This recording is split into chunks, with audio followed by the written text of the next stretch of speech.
everyone. It's been a day.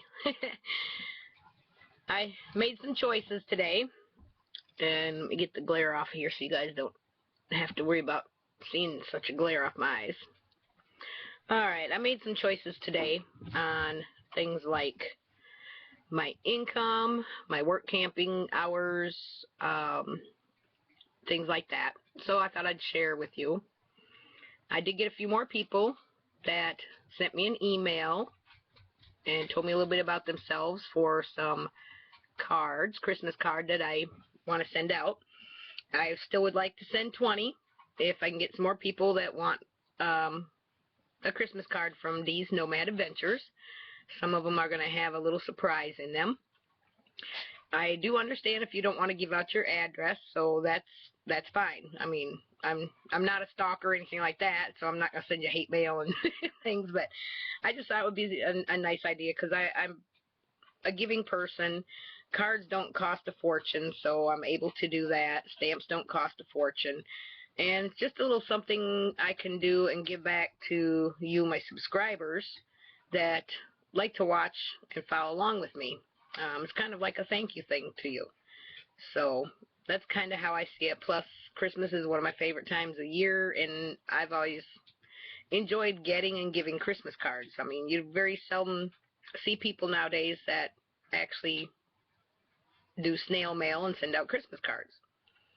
So, enough of that. If you still want to do it, or this is the first time you're seeing the video about the Christmas cards, look back on the last one or two of my videos, and there should be the email address and that in there. I do want to also tell everybody that I have finally ordered some stickers. I'm starting off with a small batch to see how it goes and see, you know, how many people like them and want a sticker of these Nomad Adventures with my new RV on there instead of my old Class C. So that was another reason I had a little bit of a delay of doing it and trying to figure out what design I liked and picking out of the templates and stuff.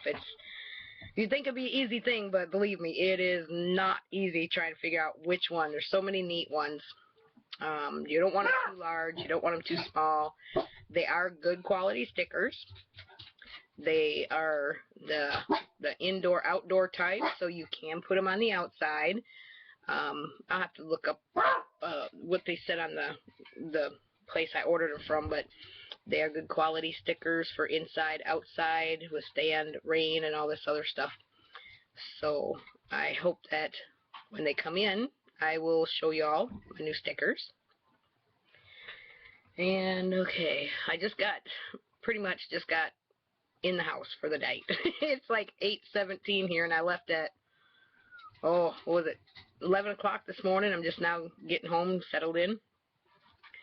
So first thing I did, my daughter had to go into town to pick up her Toys for Tots for the kids for the Christmas. And so we did that. Then I took a bunch of paperwork and stuff with me because I decided the past 4 days, what I've had for hours, kind of makes me nervous for the winter. I've got, in the past 4 days, I have a total of 10 hours. And 10 hours is what I have to work for my site. So that kind of tells you what kind of paycheck is coming up. So my decisions decided that I went and applied for some food share, food stamps, or SNAP card today. And since my paycheck's going to be close to none, or very, very, very minimal, depending on how many hours I get tomorrow, that I applied for what they call the emergency food stamps. And they're going to call me at 10 o'clock in the morning to do a over-the-phone interview. And they got I ain't afraid to share this information with y'all, so don't worry that, you know, hey, send me messages, hey, do you realize you're sharing this information online? I don't care, okay? Then just telling you like it is. It's not, you know, like everybody says, oh, they show the fancy and the fun things and all the good and happy stuff of RV life. But this is the other side. and some may not show you. I'm just giving you the facts of what can be and what other people, may not be showing you. So when I filled out the paperwork, I had my last 4 pay stubs, and the gross before any taxes and that was taken out for the month. This is my site's already taken out before they make up my paycheck. So my gross for a month of 4 pay stubs came to $569. So that's what I'm living on. So you can know I don't go out and splurge and eat out and, do all this sightseeing and stuff that costs money or things like that. So that is what my last month income had been.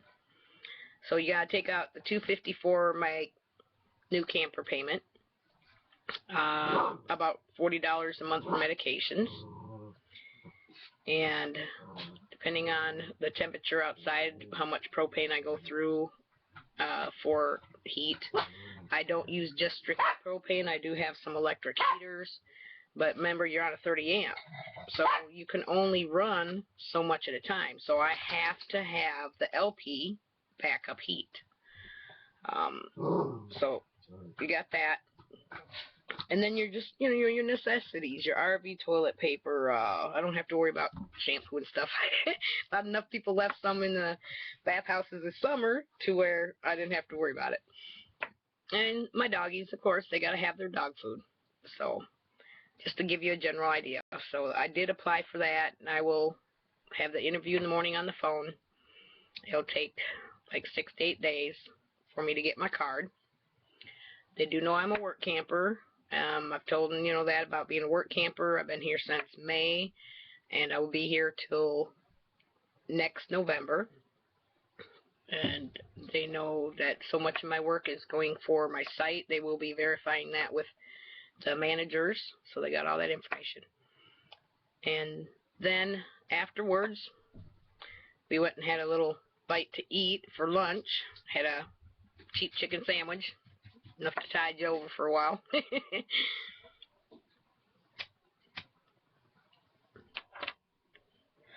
My rolled smokes. As long as I can get it cheap, I'm a smoker. That's my bad habit. Okay, a lot of people have a lot of bad habits. Mine is smoking. So as long as I can get like $10 for every month and a half, I'm gonna smoke my cigarettes. So the next thing I ended up doing is me and my daughter both went over to Staffing Solutions, temporary staffing place. Because after seeing that gross amount, which I really never paid that specific attention to it, I just kind of lived on whatever my check was. I got thinking, I got to do something. I can't do this winter, if my paychecks are going to be close to none, after seeing that this week I only got 10 hours and 4 days. So I have to do something. I still work here during the daytime for my site, though, whatever they need me till spring, things pick up. So I did the application, I did the interview. They are hiring at a couple of factories here in town, in Mayerville, which is like 25 minutes away. And hiring several positions, temporary to hire, stuff like that. They are full-time shifts, which I would have to be taking the second shift because working here days. So I did the application, they did an interview, and they had me do the P test. And when she come out of the bathroom after checking the P test, she gave me some papers, said, I need you to go over to this place to take another one. She goes, I've got a positive reading, but I can't really, I don't know much, we're just here to either get a positive or negative, and yours is showing a positive, so we need you to go over to here, take another one, they'll send it to the lab, and they'll contact you. Well, nowhere on the applications or nowhere in the interview or anything do they ask you if you're on medication. So I take 5 prescription medications, then I got my vitamin D, my stomach acid pill and an allergy pill. So one of my medications must be showing some kind of a positive for some kind of drug. And I'm thinking I know which one it is, because I have to physically get the prescription and physically take it to the pharmacy. It's not one that can be called in or faxed in. So I'm pretty sure that's the one it is. It's for my nerves and what do we call that? The palpitations, not palpitations, but I can't think of it right now, but you know what I mean, anxiety, for anxiety. So I could have started working a job this Friday on second shift, but due to the P-test, I have to wait 2 to 3 days for the lab and them to contact me and ask me about medicines and stuff like that. Then I can do the orientation. That's if they accept, the medication I'm on, if the staffing solutions accept me for being on this medicine. It is prescription stuff, so I don't see where there's a problem, but, as you get older, you have to take certain medications, and I don't think, that should be something to hold you back from working a job that you're capable of doing. And it's like production and stuff. There was some forklift openings. I do have that under my belt. Machine operators, I've done some of that before, so I mean there could be several opportunities for me there depending on what they put me on. So I have to wait to hear back on that. The choices of shifts are Monday through Thursday, like 7 at night to 7 in the morning, or Friday, Saturday, and Sundays, 7 at night, 7 in the morning, 12-hour shifts. And the pay is going to be $10.10 an hour for the shift I'm on. I'm thinking of my best bet would be to take the weekend, the 3-day weekend, instead of the 4-day. On the 4-day, I would make more money because you're working 48 hours. So 8 hours would automatically be overtime, which is time and a half, which would be great. It'll be good money. But yet I have to think, too, about when things pick up here, that I am still able to do both jobs. I've got to do it, I've got to find me a truck within a year to pull this. I don't want to be here by next November. It's time for me to move on. So there are several things that I need to consider and do. So I'm thinking more of the weekend shift, because usually weekends, everybody's already checked into cabins, they're settled, there's really not much for cleaning, housekeeping. Monday, Tuesday, and Wednesdays is when we'll be our busiest, when people have checked out and we got to get cabins ready for the following weekend. So I believe my best opportunity is take the weekends. So that's that on that issue. Yeah, I'll still make videos and everything. I still chat with you. I'll still keep you updated. Have to tell you, what I'm doing. But it's just part of being a full-time work camper. I'm not a retired RVer. I'm a full-time RV worker. Work camping RVer, however you want to say it. So there are differences in full-time RVers out there. There's different types. You got your retirees that got their retirement checks. You got people that have military retirement checks. You got people on disability. People that are full-time RVers living off of their 401k from working that are retired. And you got people like me that... What are you doing down there? Who's down there? Digger? Get out there. Get out there. Go on. Oh, he's just hiding up underneath my chair trying to get into something or whatever. But then, like I say, you got people like me that are just regular employed people that need to work and make a living, but want to travel in the process and live in an RV at campgrounds and work for your site and make a living, and have a house on wheels to decide, okay, I've lived here long enough, I want to move on and experience something else. So anyway, everything's looking up, looking good. Trying to figure out what else to say about that, but that's pretty much it. So there's positives all over in there. When I do get working and start this job, when I know 100% sure that I have this job, I should say, then I will be notifying the food stamps office to let them know I got more income. They will reevaluate me, and if I make more than the recommended amount, then they will stop the food stamps, which is fine with me, because then I'll be able to, afford some groceries without having to use what little cash I get. Then the next thing was I come home, and Susan next door, the other work camper, she wanted to know how my day went, how things went with the food stamps and the job and everything, because she's kind of in the same situation getting there. She does get more hours in the office than I am, but yeah, it's getting tight for her too. So I told her how my day was, and her lights kept going, flickering on and off, and then went off. She said, well, it did that earlier this morning, and I said, well, how long did it take for it to come back on? She goes, well, I flipped the breakers and everything, and it took a couple hours, and it came back on. She goes, I got home from work, and it was off, so I had to redo the breakers and stuff again, and I got to looking around. I just said, this just doesn't seem right, and she don't know much about RVs either, so I'm trying to help her out. So we went out, and we was looking at the breaker box, and I looked at the breaker box in the RV, the fifth wheel she's got. She's got an older model. It's a 80s model. We just I was kind of going around trying to check everything.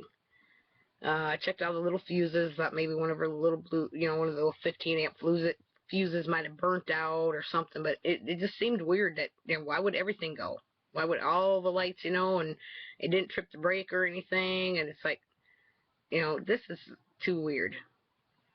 So the way her camper is, it's not, the cord doesn't go up and in the fifth wheel. There's actually a cord that plugs in, and you screw it on tight on the outside of her fifth wheel. And she was flipping the breaker, and all of a sudden the lights came back on in the RV. And so we went back in the RV, and we was chatting, and it went out again. I said, this is weird. Something ain't right. So I went out there, and of course using the flashlight and stuff, I said, turn that breaker box off. So she did, and I unscrewed and pulled that plug off the camper, and oh my God, we both freaked out. The plug that plugs into the camper has one of the prongs is burnt. The plug that goes into that hole that's inside on the camper where that plugs into, the prong that it plugs into is burnt. And that one plug was, I went in there, I was kind of touching those prongs. That prong that is burnt was hot. And then you can see right up above the prong where it was hot, and it had kind of started melting the plastic. Oh my goodness. So I told her, I said, well, it's not freezing tonight. It's not that cold out. We actually have some decent temperatures right now. So I'm trying to figure up a fix for her. So I said, you can't, there's no way you can plug this in. You can't keep this plugged in. Something's wrong. And she's like, well, what am I going to do? How am I going to get this fixed? Do I have to buy a whole new cord? I said, well, what we can do is we can get a new end to replace that one that's burnt. The other end looks fine. The one inside the camper, that it plugs into the camper, there's some screws there that is possible to unscrew the outer casing, unscrew those 3 screws, take that old one off, and see if maybe there's a wire loose or something that caused that one to short or whatever. Take the old one off, try to go up to Camping World and see if we can get another piece just like it.